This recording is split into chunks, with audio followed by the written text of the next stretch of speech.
Shalom, bien-aimés dans le Seigneur. Rhapsodie des réalités du dimanche 12 mai 2024. Pasteur Christ partage avec nous sur le thème « Ce que la prière fait pour vous ». Alléluia. Notre verset d'ouverture est tiré de Jacques 5, verset 16. La prière fervente du juste a une grande efficacité. Gloire à Dieu.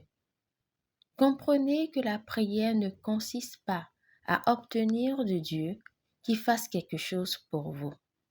Il a fait tout ce qu'il devait faire pour vous et à votre sujet en Jésus-Christ. Alors, que fait la prière pour vous? La prière permet à votre esprit d'opérer à un niveau qui est au-delà de ce monde. Elle permet à votre esprit de s'emparer de l'inspiration divine qui vous aide à communiquer à un niveau supérieur à ce monde. Elle vous aide à fonctionner en union avec la déité, de sorte que votre esprit s'élève jusqu'au niveau d'opération de Dieu et prend alors le contrôle de la situation. Disons que vous priez et demandez au Seigneur quelque chose que vous désirez.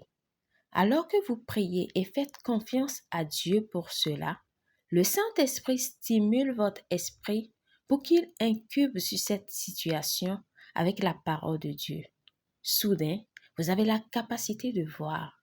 C'est comme si vous montiez sur le sommet de la montagne d'où vous pouvez regarder le reste du monde. Gloire à Dieu.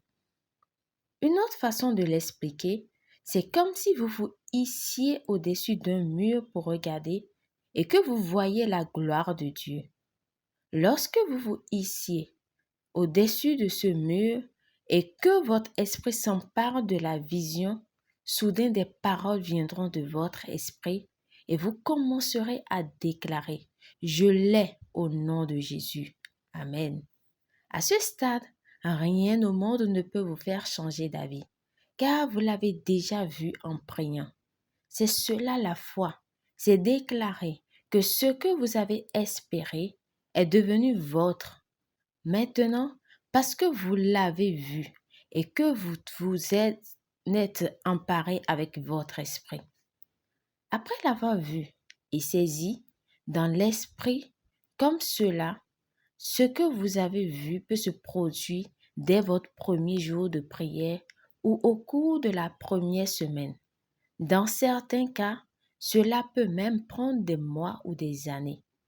Mais c'est pourquoi Jésus a dit dans Luc 18, verset 1, que les hommes doivent toujours prier et ne pas abandonner. Continuez à déclarer que vous l'avez, car votre esprit en a déjà pris possession. Alléluia. Prière. Cher Père céleste, je te remercie de me donner une compréhension plus profonde de la prière et de ce qu'elle fait pour moi.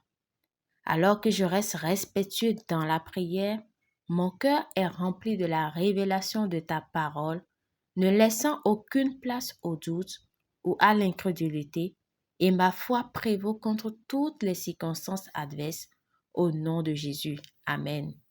Pour une étude approfondie, nous pouvons lire Hébreux 11, versets 1 à 3, Jacques 5, versets 16 à 18, Luc 18, verset 1.